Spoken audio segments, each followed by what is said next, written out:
इथे आपण बघतोय की ही भाताची शेती आहे.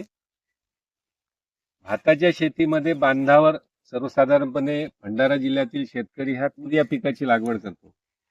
परंतु इथे आपण बघताय की शेतकऱ्यांनी या ठिकाणी बांधावर तुरीसोबत सनहेम सोनबोरू ज्याला म्हणतो त्याची लागवड केलेली आहे.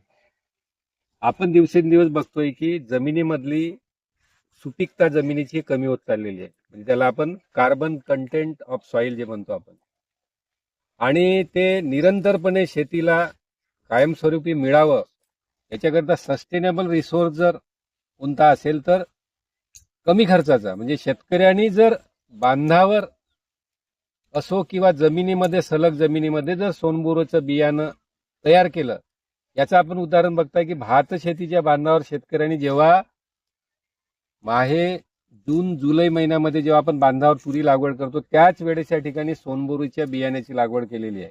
आणि आज जवळपास आपल्याला 4.5 ते 5 महिने या ठिकाणी झालेले आहेत.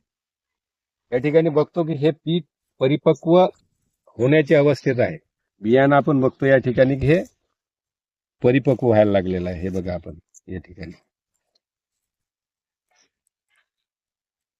याचा महत्वाचा उपयोग मध्ये आपण भात शेती करत असताना जी काही सुपीकता जमिनीची पाहिजे आणि ज्याच्यामध्ये नत्र आणि बाकीचे घटक सुद्धा या ठिकाणी मिळू शकतात असे बियाणं जर आपण ज्या ठिकाणी भाताची लागवड करतो त्या शेतीमध्ये जर आपण लागवड केली एकरी 20 किलो या प्रमाणात, आणि ते जर हे पीक फुलावर येत असताना 45 ते 50 दिवसात या दरम्यान जर हे जमिनीत गाडलं गेलं तर या ठिकाणी अत्यंत चांगलं असं खत या ठिकाणी तयार होते. आणि शेतकऱ्याला जमिनीमधला कार्बन किंवा सुपीकता वाढवण्यासाठी कोणावरही विसंबून राहण्याची गरज नाही. स्वतःचं बियाणं स्वतः तयार करून तो वर्षानुवर्ष आपल्या शेती करता तो वापरू शकतो.